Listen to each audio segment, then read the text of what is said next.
Bonsoir mesdames et messieurs, bienvenue à Géopresse, votre émission consacrée à l'actualité politique, économique, sociale et culturelle. Comme vous le savez, les dossiers de construction de forages dans 1000 localités de la République démocratique du Congo et l'installation de lampadaires dans la ville-province de Kinshasa continuent à faire couler de l'eau sous les ponts. La polémique sur ces dossiers nous a donc éloignés de la vérité. Dans l'opinion, la vérité sur ces faits est supposée, pensée, devinée, alors qu'elle devait être connue. Alors, nous voulons donc connaître la vérité. Nous devons donc nous interroger sur la vraie expertise pour établir la vraie vérité sur ces dossiers. Est-ce que l'argent sur ces biens ont été détournés, a été détourné? Est-ce que le ministre Nicolas Kazadi, qui a fait ses preuves dans l'exécution du programme RDC-FMI, est responsable de cette situation? Donc voilà les questions que nous allons nous poser sur ces plateaux, donc au cours de cette émission, pour établir la vérité. Donc, à part cette question, nous allons aussi nous intéresser sur la bataille au niveau de l'Assemblée nationale pour le perchoir de cette grande institution de la République. Nous avons vu le Vital Kamerhe, président de l'UNC, remporter le primaire organisé au sein de la plateforme Union Sacrée pour la Nation. Donc voilà les deux dossiers qui feront l'objet de votre émission Géopresse. Je ne suis pas seul sur ces plateaux pour en parler. Je reçois des journalistes. J'ai à ma droite Fiston Oleko, journaliste au groupe de presse Géopolis Forum, un journaliste politique, groupe de presse Géopolis Forum. Et puis j'ai aussi donc à sa droite aussi, à mon extrême droite, Eric Iziami, journaliste politique à Antenne A. Et en face de ces deux éminents journalistes, j'ai Don Momat, journaliste politique. Il est journaliste groupe de presse Géopolis Forum. Et à sa gauche, donc à mon extrême gauche, c'est Dieudonné Bonali, le journaliste économique. C'est les seuls journalistes économiques que j'ai sur ces plateaux aujourd'hui. Voilà, c'est parti pour 60 minutes au cours de votre émission Géopresse. Je vais commencer avec Fiston Oleko, qui suit de près les activités ou l'actualité au niveau du ministère, au niveau du gouvernement. Fiston Oleko, la République démocratique du Congo est en partenariat avec le Fonds monétaire international dans le cadre du programme triennal de facilité élargie de crédit. Le pays a déjà bénéficié de 5 tranches dans le cadre de ces programmes qui est évalué à 1,5 milliard de dollars américains. Est-ce qu'aujourd'hui, on peut considérer que la RDC est sur la bonne voie? Bonjour Jojo Moulamba, aussi bonjour à tous les téléspectateurs. Merci pour la question. On va dire qu'il faut d'abord commencer à replacer l'histoire dans son contexte. C'est que nous étions en 2021, que le gouvernement, en juin 2021, que le gouvernement congolais a conclu un programme avec le FMI, cette institution des Bretton Woods, et il s'est avéré qu'il faudrait que cette institution décaisse en faveur de la RDC 1,5 milliard de dollars, comme vous l'avez bien évidemment dit, et c'était pour financer et accompagner la RDC dans les réformes, mais aussi son balance des paiements.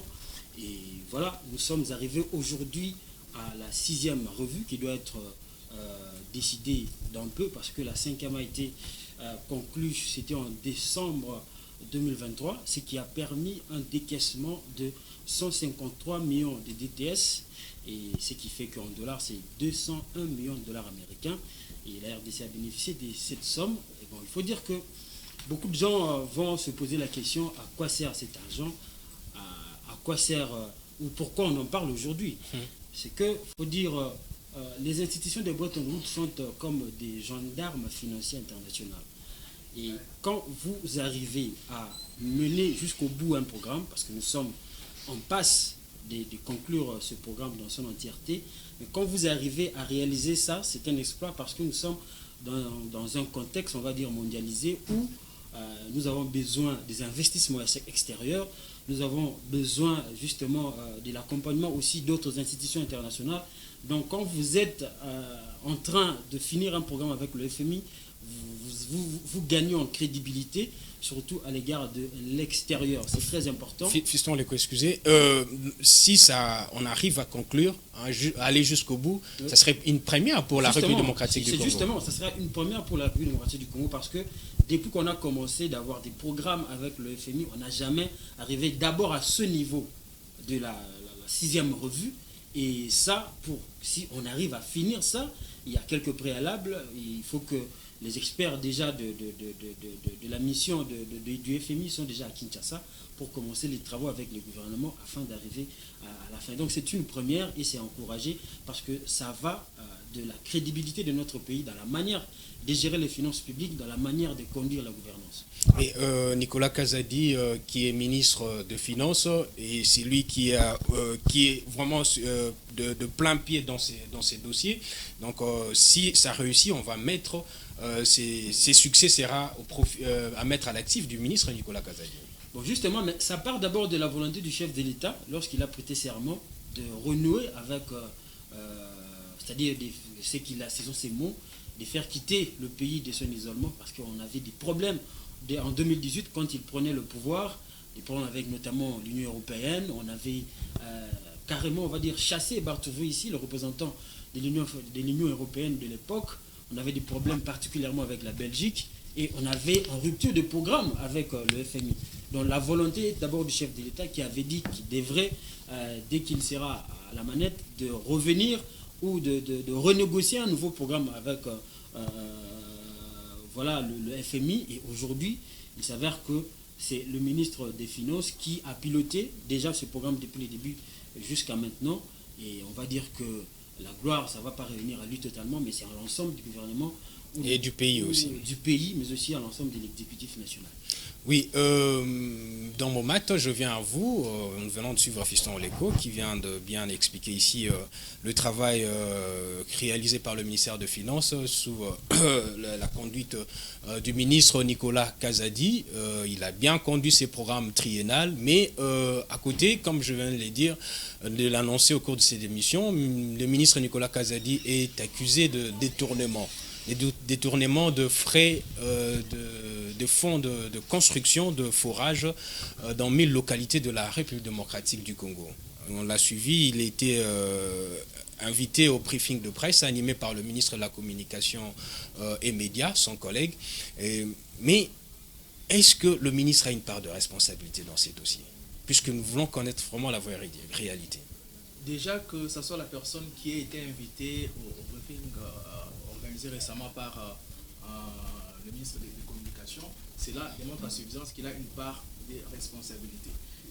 Ça, c'est de 1. Alors, en quoi cette responsabilité consiste-t-elle? Partons déjà de faits. Le premier fait est que dans ces dossiers, il y a eu effectivement facturation, surfacturation plutôt. Et ce n'est pas moi qui l'ai dit, c'est le ministre lui-même qui le confirme. Et en même temps, dans sa prise de parole, le ministre, il pointe du doigt d'autres personnalités. Et en pointant du doigt d'autres personnalités, c'est qui davantage renforce un peu la responsabilité qu'on met sur lui. C'était à ces gens-là, au fait, de venir s'expliquer. Parce que vous prenez par exemple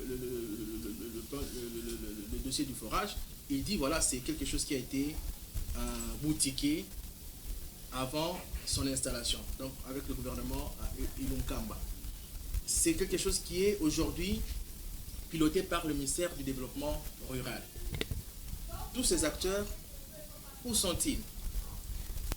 Et donc, le fait qu'ils se soient davantage, qu'ils se soient portés garant pour justifier cela, ça démontre également qu'il a une part encore plus grande des responsabilités. Mais c'est parce que son nom a été cité oui, justement, sur les réseaux sociaux sans qu'on établisse vraiment le vrai preuve. Justement, pour établir le vrai preuve, pour établir la vraie responsabilité, je crois que la démarche même du gouvernement, puisque lorsqu'on organise le briefing de presse auquel notre ami Isami prend souvent part, il a fallu dans cette démarche puisque le ministre est venu, il a commencé à pointer du doigt X, Y. Il a fallu donc dans cette démarche-là, faire venir toutes ces personnalités-là. Et comme ça, chacun aurait donné sa part de responsabilité. Mais jusque-là, puisque tous les gens qui sont cités dans les dossiers, ministère du développement rural, l'ancien régime, tous ces gens-là, on n'a pas entendu leur son de cloche. Cela fait davantage que le ministre des Finances passe pour l'homme sur qui tous les péchés d'Israël retombent. Mais lorsqu'on creuse un tout petit peu, on peut se poser d'autres questions. Il n'a pas trouvé, c'est pas lui qui a initié le projet, cela pourrait les dédouaner. Mais lorsqu'il arrive, c'est lui qui signe pour les décaissements de cet argent-là. Et dans ses explications, il dit même avoir renégocié en quelque sorte ces dossiers-là parce qu'il avait vu que c'était vraiment surfacturé. Était-ce de son droit de renégocier cela ou de donner cette justification-là? D'autant plus que, selon qu'il a expliqué, le marché, la direction de passation des marchés publics avait émis son avis de non-objection. Et donc, on peut se dire aussi quelque part, il s'était retrouvé devant un fait accompli.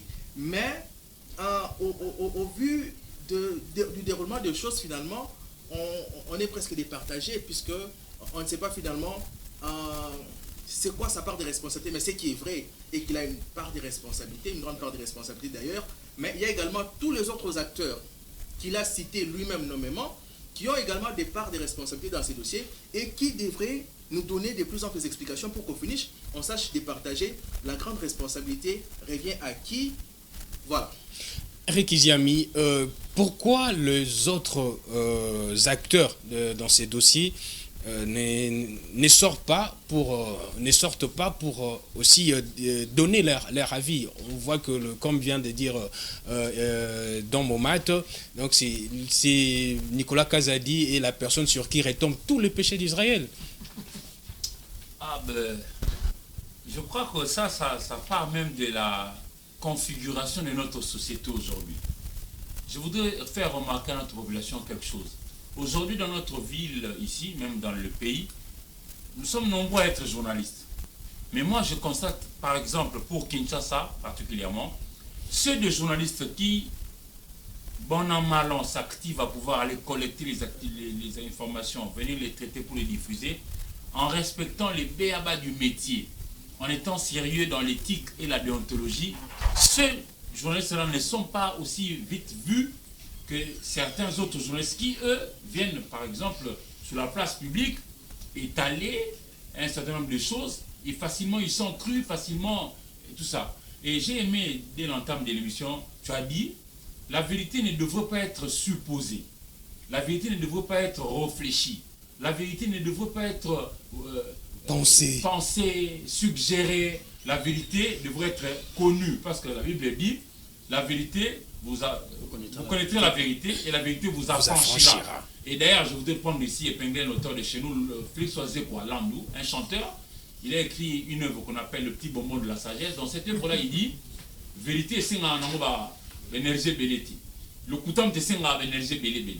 Je reviens dans ce que je suis en train de dire. Chez nous, aujourd'hui, facilement, quelqu'un peut venir, il lance comme ça sur la place publique que Dieu donné Bonali, c'est un voleur.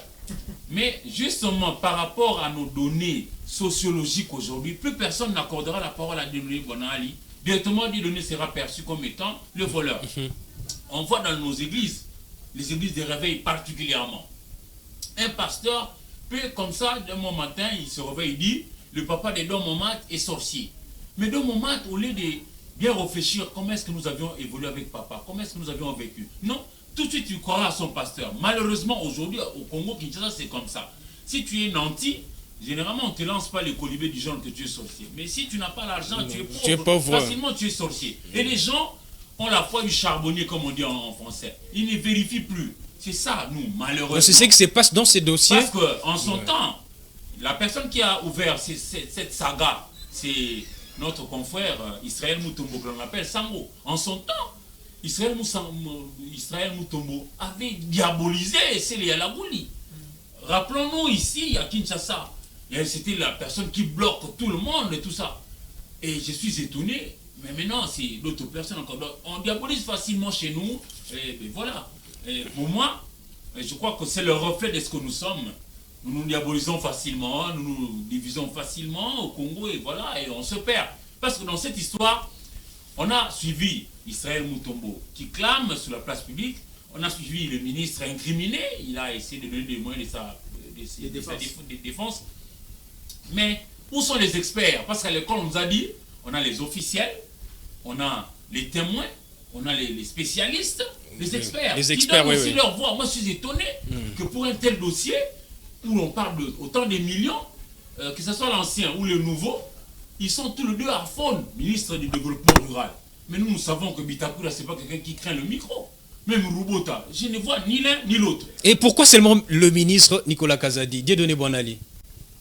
Bon, je pense, je peux répondre en disant que c'est la personne idéale, les boucs émissaires que ses adversaires politiques ont trouvé pour abattre, comme si on était à l'époque de Jean-Baptiste qui avait annoncé l'arrivée de Jésus. Je pense que ces ministres, ça c'est mon opinion, hein, il est parmi les meilleurs ministres du gouvernement Sama Lukonde. En quoi? En quoi? Parce que au jour d'aujourd'hui, nous avons un budget qui avoisine les 16 milliards de dollars américains. Il a réédité l'exploit du ministre des Finances, c'est-à-dire son prédécesseur du gouvernement Matata Ponyo, Sélé Alagouli, en organisant, grâce aux impôts et taxes collectés sur le plan national, en atteignant les assignations budgétaires par toutes les régies financières, il a pu même des financer dépassements ses des fonds assignations. propres. Il y a même des dépassements des assignations et des dépassements budgétaires. Il a pu organiser les élections sur fonds propres. Ça, les gens semblent l'oublier.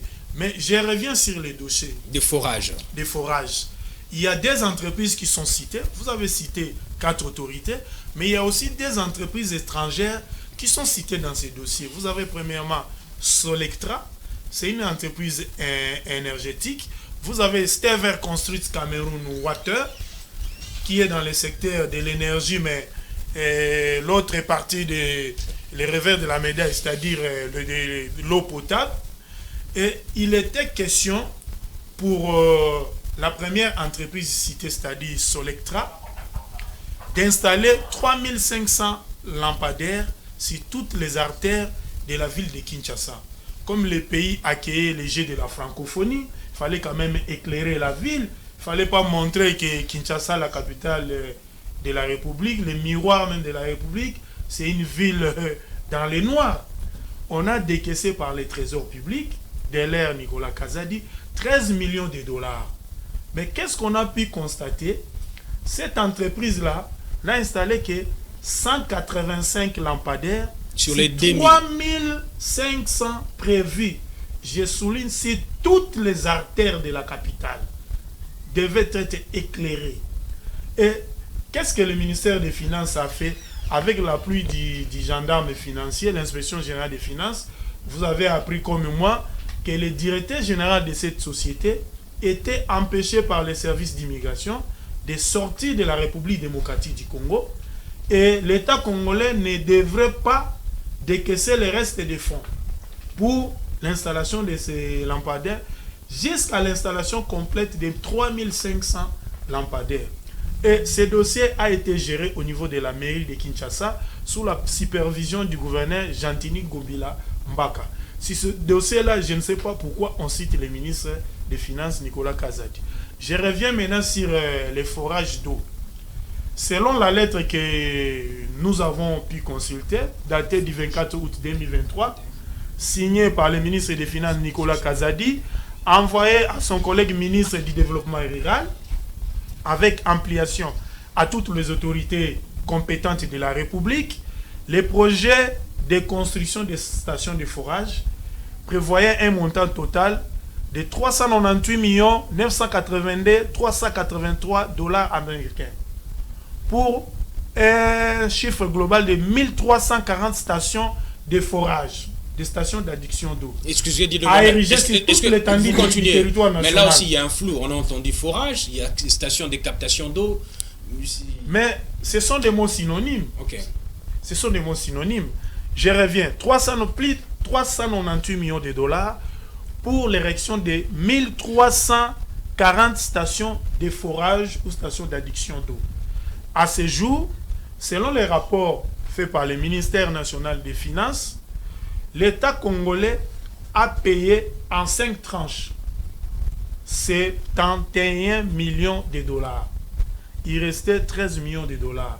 Nicolas Kazadi, sur base des rapports qui lui ont été soumis, il a constaté que l'État congolais s'est exécuté financièrement à raison de 15%. Mais l'exécution physique du projet, on a pu réaliser seulement 6% dans la première phase où on devait réaliser 194 forages. Mais on a pu réaliser seulement 80. C'est en ce moment-là qu'il va dire non. Nous allons décaisser les 13 millions restants de la première phase jusqu'à ce que vous allez atteindre le minimum des stations requis, attendus de vous. Est-ce que si on circule partout dans la République, on verra aussi ces mais il y en a, mais je suis vu comme tout citoyen lambda à la télévision. Par exemple, dans les Grands Nord, dans l'ex-province de l'Équateur, les ministres du développement rural a réceptionné une vingtaine de forages dont les travaux ont été achevés. D'ailleurs, au jour d'aujourd'hui, je vous dis, il y a 70 stations qui sont achevées, 20 en cours de finition. Donc l'argent, si vous faites les calculs, ça fait 90. L'argent n'a pas été détourné. Non, l'argent n'a pas été détourné. C'est là où j'ai rejoint mon confrère et les restes des amis. Les problèmes se situent au niveau de la surfacturation. Les mots qui est employé ici, on ne parle pas de détournement, on dit surfacturation. Et le ministre se défend. Lui, il est dans la continuité de l'action publique. Le projet n'a pas été initié par le gouvernement Sama Lukonde, dont il est membre. Le projet a été initié par le gouvernement Ilunga Ilukamba, techniquement. Mais en ce qui concerne l'exécution financière, les paiements ont été effectués sous l'ère Sama Lukonde. Ça, nous expliquons pour faire comprendre. Le ministre Kazadi a mis le fonds à disposition du ministère. Mais vous trouvez le dossier déjà bouclé. Hein? Le paiement déjà ordonnancé. Pour qu'un dossier de paiement puisse arriver au ministère des Finances, ça passe d'abord au budget. Avant les budgets, les ministères compétents et les ministères du développement rural, tous ces dossiers ont suivi les circuits officiels et toutes les procédures pour arriver à la dernière procédure qui était celle de payer. En quoi le ministre est fautif? Moi, je pense, peut-être on lui reproche d'avoir payé sans avoir révisité ses contrats. Et là, je suis d'accord. Mais il a des services. Peut-être ces services ne lui ont pas aidé en lui disant non, le ministre, contrat auto, couture, on a surfacturé. Sur les marchés, hein, un forage coûte par exemple autant des dizaines de milliers de dollars.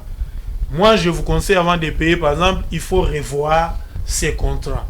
Mais quand vous vous demandez la révision du contrat, attention, la République peut être accusée en justice sur le plan international, vous payez encore d'autres millions de dollars. Mais je ne cautionne pas ça, je ne défends pas Nicolas Kazadi, je donne tout simplement la vérité. Parce qu'il y a certaines personnes qui pensent qu'il a détourné cet argent. Vous pouvez aller vérifier au niveau de la société Solectra, vous pouvez aller vérifier au niveau de la société Steve Construct Cameroun Water, vous aurez toutes ces informations et tous ces chiffres. Et d'ailleurs, je reviens sur les dossiers lampadaires. J'ai suivi dernièrement une interview accordée par le gouverneur de la ville de Kinshasa, Jansini Ngobila, à notre confrère Osé Ngolo, dans laquelle le gouverneur Jansini Ngobila disait qu'il a trouvé un moyen de continuer cette opération d'installation des lampadaires dans la ville de Kinshasa. Et il disait qu'il a recouru aux partenaires turcs pour continuer cette opération. Et au jour d'aujourd'hui, nous sommes heureux de vous annoncer qu'il y a certaines avenues Par exemple, si vous allez dans la commune de Kassavoub et dans la commune de Ngiringiri, vous allez voir qu'à part l'avenue Elengesa, il y a d'autres avenues qui ont été éclairées dans les cadres de ces projets qui a coûté 13 millions de dollars au trésor public. Fiston Leko, qui dans les dossiers lampadaires, quelle est aussi la responsabilité du ministre? Le ministre, lors du briefing, a déclaré qu'il a subi une certaine pression du gouverneur. Justement, on parle d'une question qui est d'abord très sensible, parce que ça engage l'image même d'une personnalité publique. Et je crois que c'est une question à prendre très au sérieux. Eric Iziam, il a dit ici, malheureusement, nous sommes dans une société où la première information est directement propagée, diffusée, à tel point que même quand les démentis viennent, ça ne fait pas écho. Et c'est le cas de ce que nous connaissons aujourd'hui, et avec certains journalistes qui ont, on va dire, une certaine popularité dans l'opinion, quand ils disent des choses, souvent aussi sans vérifier, et ça donne un écho dans la société. Et voilà, comme on dit, la masse n'a pas ou la foule n'a pas de raisons. Des raisons ni de conscience. Voilà, encore une foule, on parle de la foule de la RDC, un peuple qui est, on va dire, un tout petit peu clochardisé, parce que les pouvoirs d'achat compliqués, un peuple qui a du mal à nouer les deux bouts du mois avec son salaire. D'ailleurs, qui obtiennent des salaires? Ils sont très peu ceux-là qui travaillent et gagnent un peu décemment. Donc, c'est une population qui a besoin de voir, qui regarde les dirigeants comme, on va dire, des prédateurs. Et à chaque moment qu'un sujet comme détournement, surfacturation sorte, c'est-à-dire on a vite besoin de voir comment est-ce qu'on va condamner les ministres, quelle est la capacité de l'État. Là, excusez-moi, là où les gens, en fait, par rapport au dossier lampadaire, là où le bas blesse, que le ministre dit, j'ai subi la pression. C'est ça le problème. Le problème, c'est quoi? Comment expliquer qu'un ministre d'État puisse avoir à subir la pression du gouverneur? Je crois que s'il faut se dédouaner, il faut donner des explications profondes. Je vais revenir à ce que vous dites, ce que vous êtes en train de dire. Ce que vous êtes en train de dire, je viens, mais il y a un problème, c'est que on analyse plus froidement les choses, on va beaucoup plus en besogne. Il est normal que, d'ailleurs, c'est des coutumes, les ministres des Finances reçoivent de tout le monde, de toute la planète, reçoivent des pressions auprès des demandeurs, parce que, selon l'ordonnance numéro 22-033 fixant les attributions des ministres, il y en a beaucoup, les attributions, mais le ministre des Finances est chargé de la gestion des ressources propres de l'État et encadrement des dépenses publiques. Deuxièmement, il est aussi chargé de l'ordonnancement des dépenses publiques. Quand on parle des dépenses publiques, de l'ordonnancement, c'est l'acte autorisant la sortie des fonds pour X ou Y besoin de l'État. Et la responsabilité du ministre revient justement parce que c'est lui qui sort l'argent, c'est lui qui signe l'autorisation de sortie des fonds. Déjà là, avant que les dossiers n'arrivent chez le ministre des Finances, il y a une procédure. Il faut qu'il y ait un contrat ou un protocole d'accord entre le service public et les co-contractants, c'est-à-dire l'entreprise qui va exécuter les projets. Après ça, vous avez parlé ici de la direction de passation des marchés publics qui a donné son avis de non-objection. Et le ministre a les dossiers. La pression, c'est normal. Justement, vu la nécessité, on avait à cette époque-là, jusque-là d'ailleurs, la pression que le gouverneur a mis chez les ministres, c'était une question d'intérêt public, les koulouna, la prolifération des koulouna.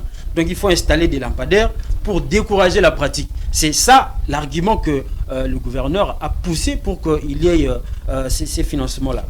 Alors dans ces dossiers, il n'y a pas eu surfacturation, il n'y a pas eu détournement. Justement, le ministre d'ailleurs, quand il est sorti dans sa dernière sortie médiatique avec le ministre de la Communication, il a répliqué en disant que ici c'est trop cher. D'ailleurs, il venait de payer, là il disait aux gens de l'hôtel de ville, je venais de payer récemment ici pour les lampadaires et j'ai payé 1200 dollars comme ça avec 120 dollars d'installation. Mais vous comme ça, c'est comment? On l'a mis la pression et le dossier n'a pas avancé et il a essayé un tout petit peu de liquider les fonds. C'est ça le problème. Le problème c'est que il y a une procédure à suivre et le ministre des Finances vient en dernier ressort. Mais cela ne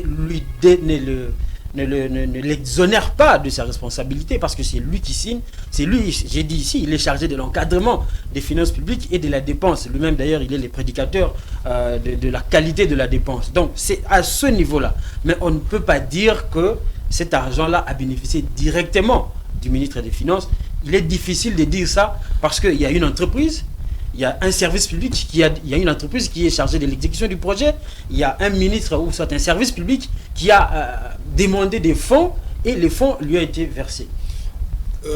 Dans mon matin, et le problème aujourd'hui, hein, je vais revenir sur ce que tous ont dit ici, c'est qu'il est aussi important, il est vraiment important, et indiqué même qu'à ce stade, nous ayons aussi les sons de cloche d'autres ministres, par exemple, surtout pour les questions des forages, il est aussi question d'avoir aussi les sons de cloche de ces autres ministres-là, qui ont été d'ailleurs à l'origine du projet, mais aussi ceux qui ont géré concomitamment avec le ministre des Finances actuel. Très rapidement, en interpellant mon confrère Fiston sur le fait de dire que le ministre avait subi une certaine pression, c'est parce que... Ce sont ces mots. Hein. Oui, ce sont ces mots. C'est parce que vous avez essayé de remettre la faute, de rejeter la faute sur la population qui prend tout ce qu'on lui dit. Vous savez... on ne rejette pas la faute à la population, mais on décrit un peu la réalité de notre société. Mais en communication, il faut savoir aussi que lorsqu'il n'y a pas de désinformation, lorsqu'il n'y a pas d'information fiable, on se contente de ce qu'on a. La rumeur s'enracine. Vous comprenez? Et c'est là que j'ai dit, les explications, déjà, de un, on doit être d'accord sur un fait, c'est que le ministre des Finances, étant celui qui ordonne la sortie de l'argent de la Caisse nationale, a une part de responsabilité. Justement, tout ce qui est personne ne peut... Mais, et sa part de responsabilité est davantage... C'est à quel niveau? Ça aussi, il faut celui qui accorde l'ordonnancement. C'est ce que j'ai dit. Mais c'est pas lui qui fait l'étude des projets. Les montages financiers. Les montages financiers. Non, mais par rapport à ça... C'est ce que je suis en train de dire. C'est ce que je suis en train de dire. S'il vous plaît. Il a une part de responsabilité. Là, okay? On est d'accord. On est d'accord sur ça. Et j'ai dit les explications qu'il donne, les désavantages encore un tout petit peu. Parce que ce ne sont vraiment pas des explications, c'est mon opinion, comme l'a dit tout à l'heure Banali, qui soient rationnelles. Ok? Le ministre se serait arrêté à expliquer la procédure. Quelle serait la vraie rationalité? Ça aurait été d'expliquer la procédure qui a conduit à en arriver à là où nous sommes et laisser et démontrer la part des responsabilités. En tout cas, ça c'est pas son affaire, mais en tout cas on devrait voir la part des responsabilités de toutes les personnes qui sont impliquées dans ces dossiers. En fait, moi j'allais dire à Fiston que quand il n'y a pas d'infos, les gens sont dans la rumeur. Et il faut leur apporter des explications. Attention, il faut leur apporter des explications rationnelles. Oui. Attention, il y a aussi l'intoxication, il y a aussi la manipulation. Effectivement. Déjà, puisque le ministre était dans une mauvaise phase au fait, parce qu'on retient sur lui encore, par exemple, la question du jeu de la francophonie, on estime qu'il y a eu surfacturation, il y a eu des tournements avec le jeu politique, on lui a déjà collé ça, et donc c'était aussi quelque part assez facile pour ceux qui le voulaient de tirer aisément sur lui, de lui faire porter encore un autre chapeau.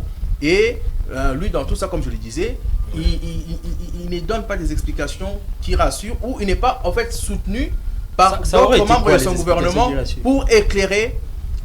Par exemple, est-ce que c'était le ministre du Développement de s'expliquer? C'était au gouverneur Chantine Gobila. À partir du moment où on l'indexe, il répond justement aux indexations d'autres. Je voudrais quand même revenir sur un aspect. En répondant à cette question aussi, est-ce qu'il faut maintenant entendre aussi les autres sons? Mais oui, effectivement. Surtout par rapport au fait, moi je suis à l'aise, parce que le procureur général près la Cour de cassation s'est saisi de l'affaire. Je voudrais que l'on entende le son de cloche d'un chacun. Mais je voudrais revenir sur un aspect important. Bwana Ali, quand il a pris la parole, il dit qu'il avait, selon le ministre Nicolas Kazadi, trouvé le projet déjà sur la table, déjà bien boutiqué, selon le mot du ministre. Non. Sous Sele Yalagouli, ce projet-là n'avait pas été encore concluant que non, nous allons passer à ça. Non. Il n'y a pas eu paiement. Si vous suivez la lettre écrite par Sele Yalagouli, ministre aux Finances, qui avait été par le même Sango Le paiement a été effectué tenu comme après étant Sélé celui qui Yalagouli. bloquait, a dit non.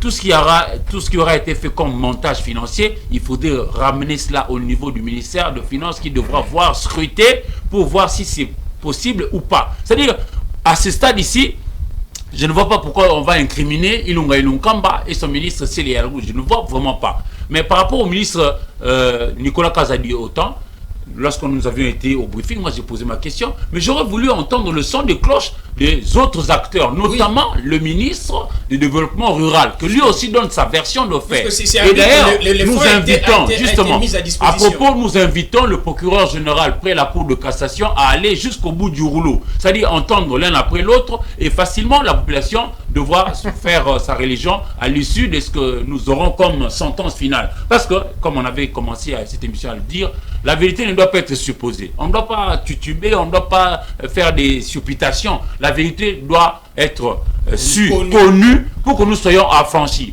Parce que, vous savez, il s'agit de millions.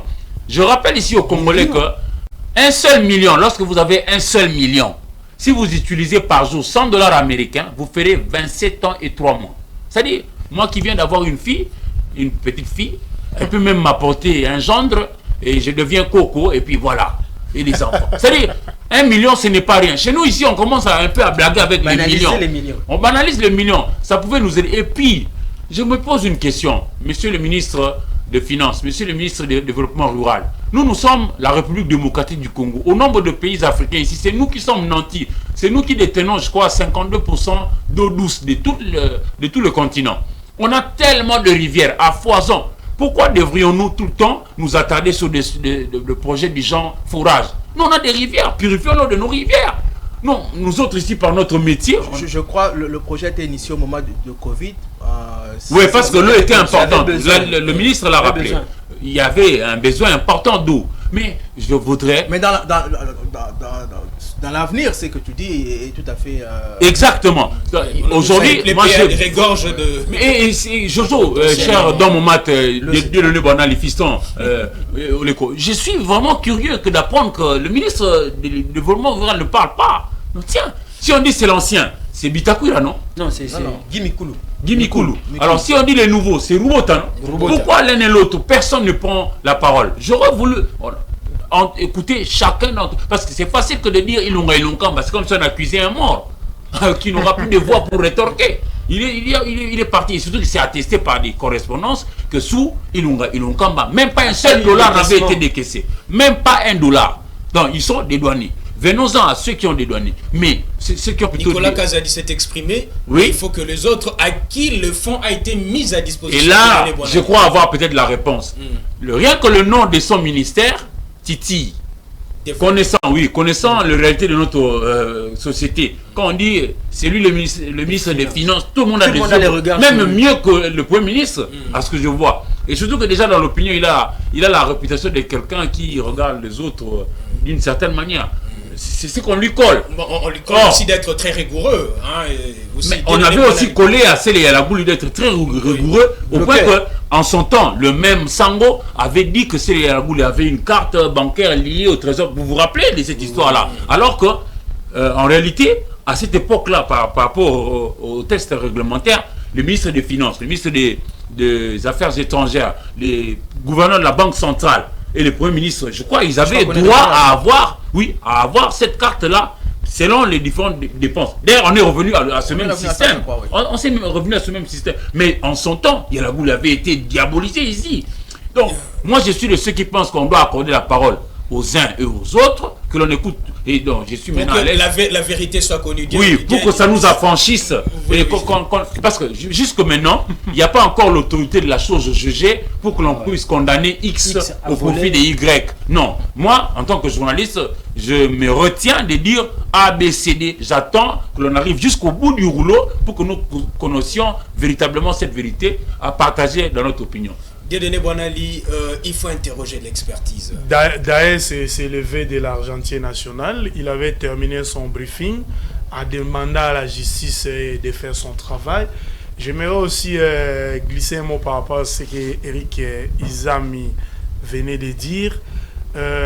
J'ai suivi beaucoup de politiques congolais qui disent, moi, dans mon terroir, dans ma circonscription électorale, j'ai pu financer des travaux de forage en raison de 3 000, 4 000 dollars américains.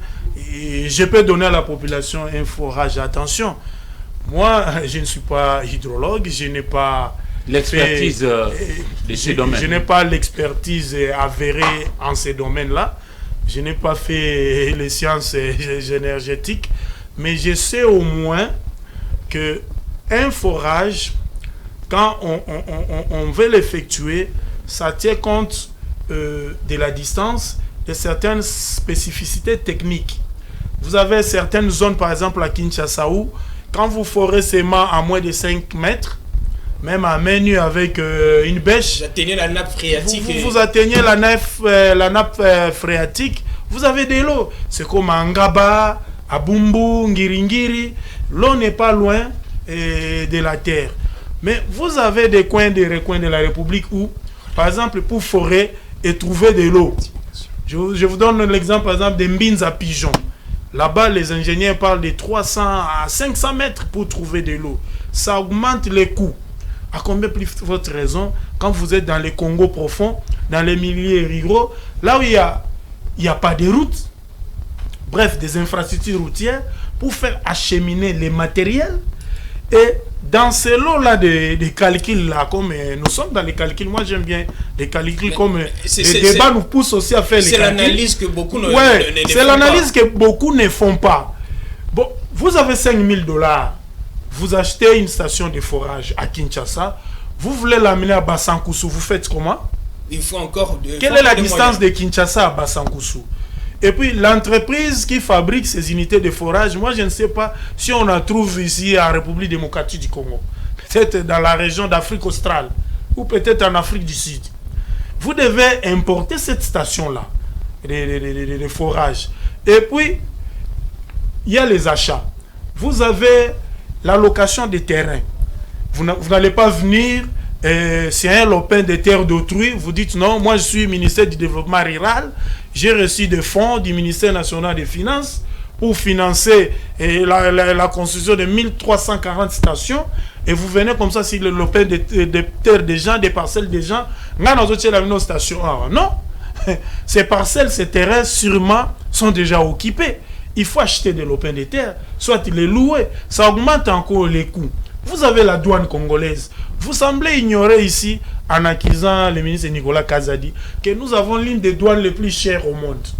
Cette entreprise-là, Stever Construct Cameroon Water, il faut aussi se demander si elle a pu bénéficier des avantages liés au code des investissements. C'est-à-dire des exonérations. Cette entreprise a été détaxée. C'est-à-dire amener ces unités-là, comme ils sont au nombre de 1340, elles sont au nombre de 1340, vous allez les installer sans payer la douane, sans payer les impôts et taxes et les autres frais administratifs connexes. Personne n'a posé cette question-là. Mais tout le monde prend sa calculette. Bon, premier montant décaissé, c'est combien? C'est 71 millions. Il restait combien? 13 millions. On fait le total 84 millions. Première phase, on devait nous livrer combien? 241 stations. 41 stations. Vous faites les calculs, ça vous donne, c'est ce qui apparaît dans la presse, hein, 297 748 dollars américains par station. Moi, je ne suis pas étonné qu'on puisse arriver à ces montants, connaissant les difficultés liées aux infrastructures de notre pays. Moi, je me demande même cette entreprise-là, Stever Construct, est-ce qu'elle s'est déjà trouvée dans cette difficulté partout ailleurs en Afrique? On parle de forage ou bien d'une station? J'avais posé un flou. Je termine. Moi, j'ai déjà vu une station vers Kimwenza, route Njili Brasserie, où on a construit une station et puis on a construit les réseaux de distribution d'eau. Il y en a. Par exemple, actuellement, à Mongafula, dans la commune d'Engaliema, il y a maintenant des privés qui commencent à doter des quartiers et communes en station de forage. Et puis, on connecte votre parcelle, on met même les compteurs. Et vous allez commencer à payer à la fin du mois, comme la régie des eaux le fait si bien. Mais moi, je me demande, bon, jusqu'à arriver à avoir un tel réseau de distribution d'eau, un petit réseau de distribution d'eau, voulais-je dire, est-ce que ça doit coûter 5 000 à 10 000 $? Je ne pense pas. D'accord, merci Dieudonné Boinali. Ça n'est fini pour ces premiers sujets. Nous aurions voulu entendre tout le monde pour qu'in fine, le procureur général éclaire toute la communauté. Qu'on donne 5 000 $ par station aux politiciens qui nous construisent, parce qu'ils ont l'argent. S'ils disent que non, un forage coûte 5 000 à 10 000 $, mais pourquoi dans leur base, leur circonscription électorale, la population n'a pas d'eau? D'accord, Dieudonné Boinali, merci. Comme je viens de le dire, c'est vraiment moins cher. Ça n'est fini pour ces premiers sujets.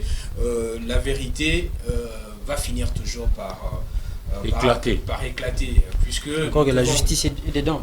La justice est dedans, comme on l'a dit, le procureur après la Cour de cassation est déjà saisi.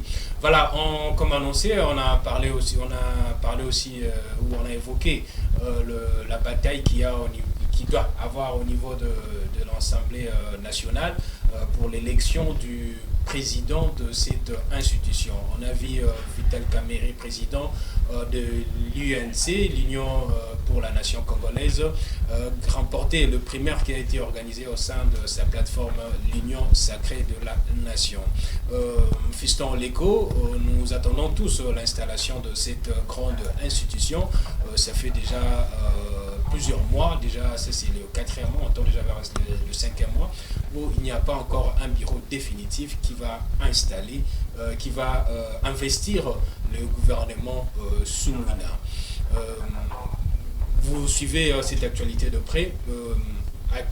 Quel profil d'animateur comptez-vous voir au niveau de cette institution? Merci beaucoup Jojo Moulamba pour la question. Bon, moi je vais d'abord relever un fait ou des faits qui sont liés justement à cette question de la bataille. On a vu Vital Kamerhe être désigné par ses pairs ou des députés nationaux membres de l'Union sacrée. Mais il y a, on dit en droit, les fonds corrompent même les contenus. On organise la forme corrompt le fond. On organise des élections, je me demande par quelle magie, des élections d'un fait privé, parce que l'Union sacrée, c'est un fait totalement privé.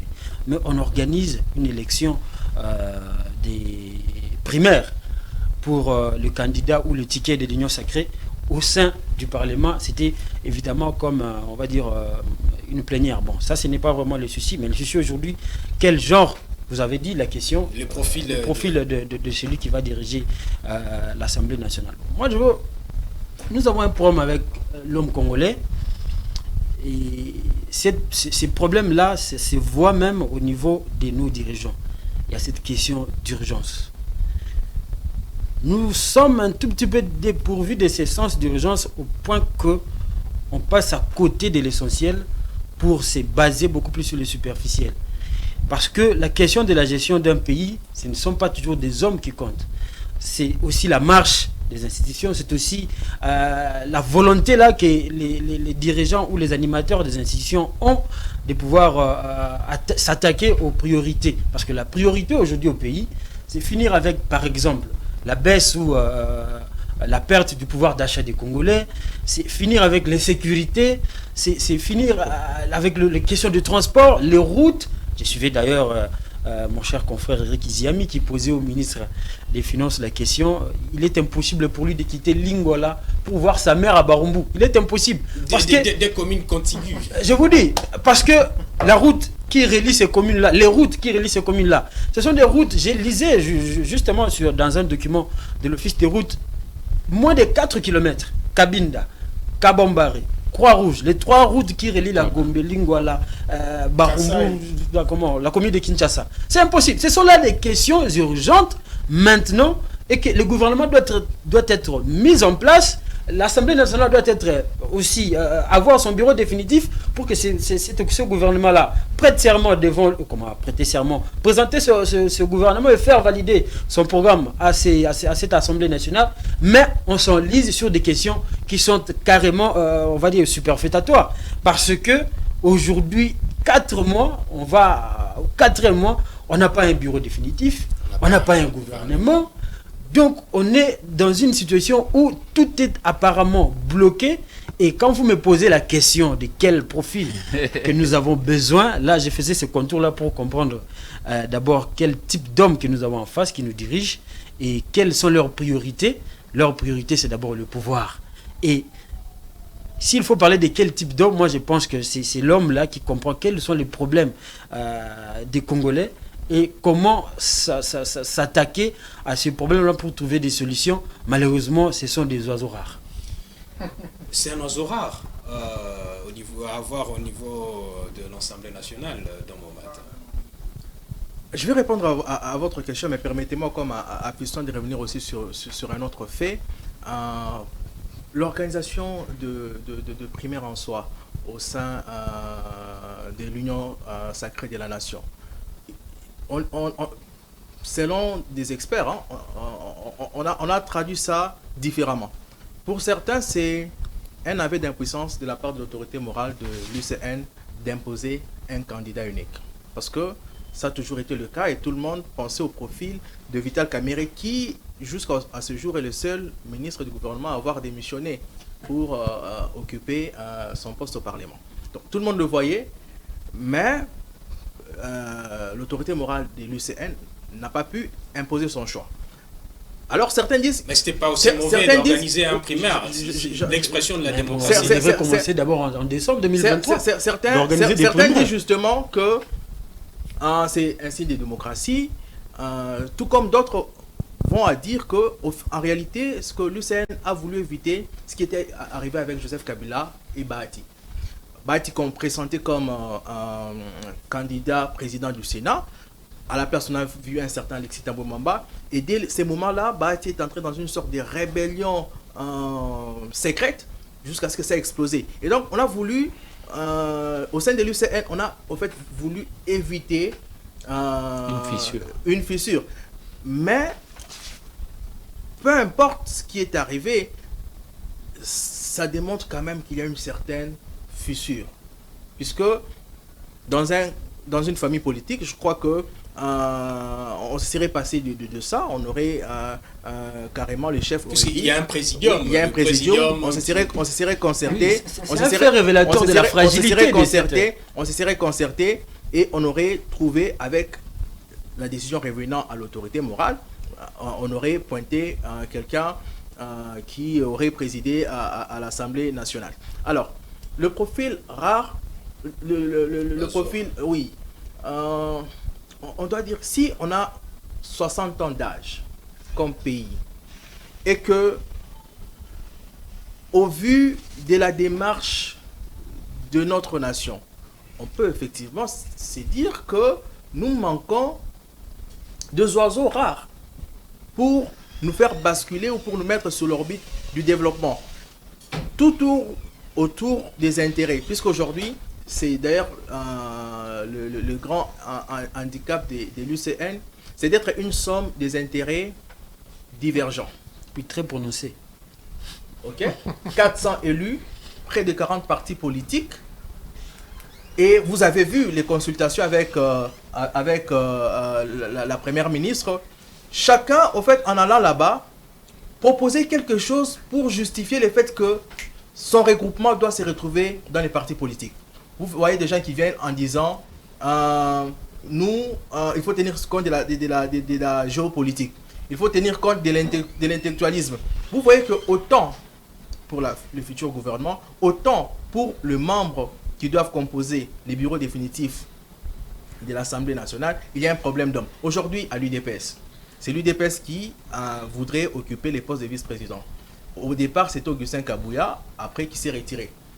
Depuis qu'on a organisé les élections, 4 mois après, on ne sait pas qui de l'UDPS occupera cette fonction-là. Ce sont des choses qui doivent nous interpeller. On doit se dire, mais tiens, comment dans un parti politique qui a plus de 32 ans d'existence, qui est au pouvoir depuis maintenant 6 ans, qui a gagné haut la main les élections, mais après 4 mois, on manque quelqu'un à proposer au poste de vice-président. Moi, j'ai la réponse à cette question. Allez-y, Jojo, la réponse. C'est une question essentielle, cher Don. Tu as raison. Mais la réponse, elle est celle-ci. la plupart du temps, nos acteurs politiques au Congo, je ne dis pas tous, mais la plupart, sont encore dans le schéma politique gâteau. C'est les gâteaux, nous devons nous le partager.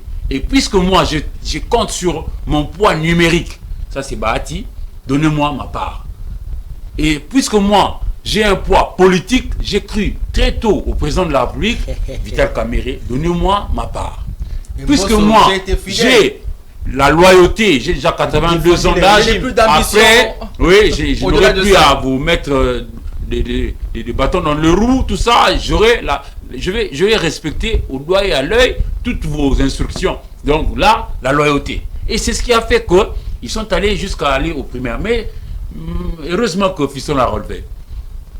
Il ne manque pas l'argent, nos acteurs politiques. Ils auraient pu louer Fleuve Congo Hotel ou Salon Congo, Hilton aujourd'hui, etc. Parce que c'est un fait qui n'engage que les sociétaires affiliés à l'union sacrée de la nation. Rien à voir avec le Parlement. Le Parlement, et c'est même dans les textes de loi de notre pays, c'est un endroit qui ne peut pas être violé. Inviolable. L'inviolabilité du siège du Parlement national. Tous, ils ont insulté Mobutu. Mobutu a construit cette maison-là en 79. Il était né en 30, 79, 49 ans. Un garçon de 49 ans, même si c'est avec l'argent de l'État qui construit une maison comme ça, il faut le féliciter. Nous aurions été sérieux. Oublions la politique gâteau. Priorisons l'État, la République, un peu comme les autres peuples ailleurs.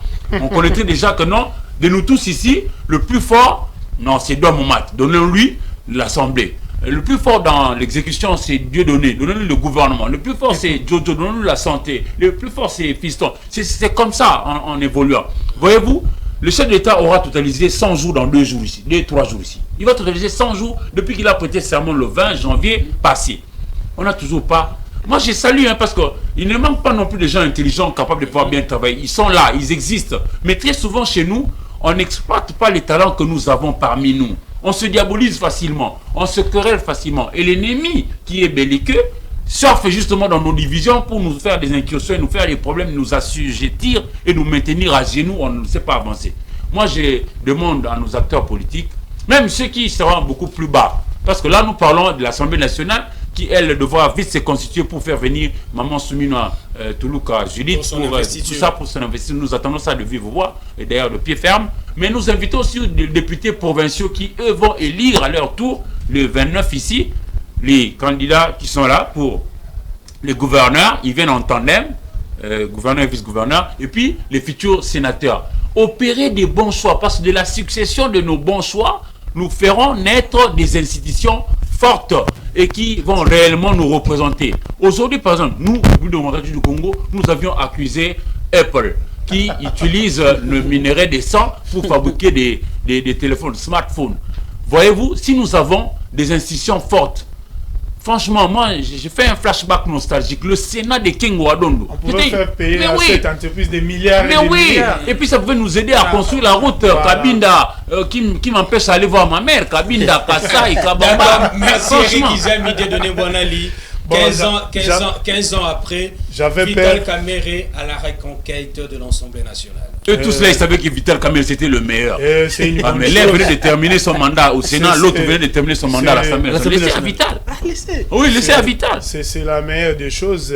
15 ans après. Il a déjà été speaker de l'Assemblée nationale. 15 ans après, ici, son grand retour. Nous le félicitons. Encore faut-il entériner cela, parce que là, ce ne sont que des primaires. Nous, on attend que ça soit entériné. Il est archi favori. Nous pensons qu'il sera encore à la hauteur comme il y a 15 ans, et surtout qu'il aura un bon auditoire. Oui, parce il va redonner goût au débat. Ce qui a donné une mauvaise image au Parlement de Mbosso et de Bahati, parce que vous pouvez avoir des meilleurs présidents de l'Assemblée nationale, des meilleurs vice-présidents, des meilleurs questeurs, des meilleurs rapporteurs, mais la qualité de l'auditoire. Je ne cite pas des noms pour ne pas blesser certaines sensibilités. Vous-même, vous savez quel parlement on avait. Certains allaient là-bas même pour dormir, faire 5 minutes et puis ils rentrent à la maison. Mais je reviens sur la question. Le siège de l'Assemblée nationale est inviolable. Et les ténors de la majorité actuelle le savent si bien. Ils ont oublié ça. Ces bâtiments étaient conçus par Mobutu initialement pour nous servir des palais de culture. Par manque, par l'occupation du palais de la nation, devenu présidence de la République, c'est pour cela qu'on a délocalisé les statuts du palais du peuple pour les transformer en parlement. Mais en ce qui concerne les primaires, c'est une bonne chose. Pourquoi? Vous l'avez dit, il y avait les feuilletons au Kitundu Kengo, au sein même de la majorité de l'époque. Il n'y avait pas une unanimité autour de la personne de Okitundu, et puis il y a eu la surprise Kengo. Vous avez cité ici, voilà, vous avez Bahati, Modeste Bahati et Tambwe Mwamba. Mais les choix c'était Tambwe Mwamba. Maintenant, Bahati ne s'est jamais remis de cette déception. Et il s'est montré glouton. Voilà, il avait terminé par rejoindre tous les députés qui partaient vers Félix Tshisekedi pour la reconfiguration de la nouvelle majorité. Peut-être en pleine mandature. Voilà, les présidiums de l'Union sacrée, l'actuelle majorité parlementaire, tirant les leçons du passé, peut-être ils avaient peur. Ils ont préféré organiser les primaires de sorte que s'il y aura des perdants, au moins quelqu'un pouvait le faire aussi dans la salle des spectacles. Mais malheureusement, on pouvait le faire ailleurs et payer. Ou la salle de banquet. Je termine par glisser deux phrases. Je déplore les retards avec lesquels nous prenons, nous en tant que nation, pour mettre en place les institutions énumérées dans la Constitution. Vous savez, les anglo-saxons disent « the time is money », le temps c'est de l'argent. 64 après l'indépendance, nous sommes toujours à ces tares ici, ces vieilles habitudes. Par exemple, aujourd'hui, le président de la République est installé, il a prêté serment. Mais vous savez, la Constitution dit le mandat du président de la République prend fin à l'expiration de son mandat par décès, par maladie prolongée, destitution et empêchement définitif. Je ne le souhaite pas. Supposons que le président Félix Tshisekedi se retrouve dans ces cas ici éminérés.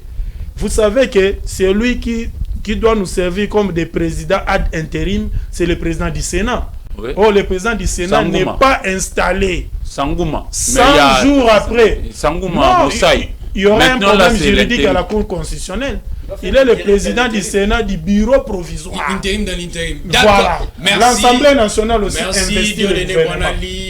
Mais vous ne voulez pas installer le bureau de l'Assemblée nationale. Merci Dieudonné Bonali. C'est pire encore dans les assemblées provinciales. Merci Eric. Pire encore dans les 26 provinces. Merci Don Momat, merci Fiston Léco. Je pense que nous allons revenir sur ces sujets lors de notre prochain numéro. C'était Géopresse qui s'est intéressé sur les questions de l'heure, sur ces dossiers brûlants de lampadaires et de forages, mais on a aussi évoqué la prochaine élection qui doit avoir lieu au niveau de l'Assemblée nationale.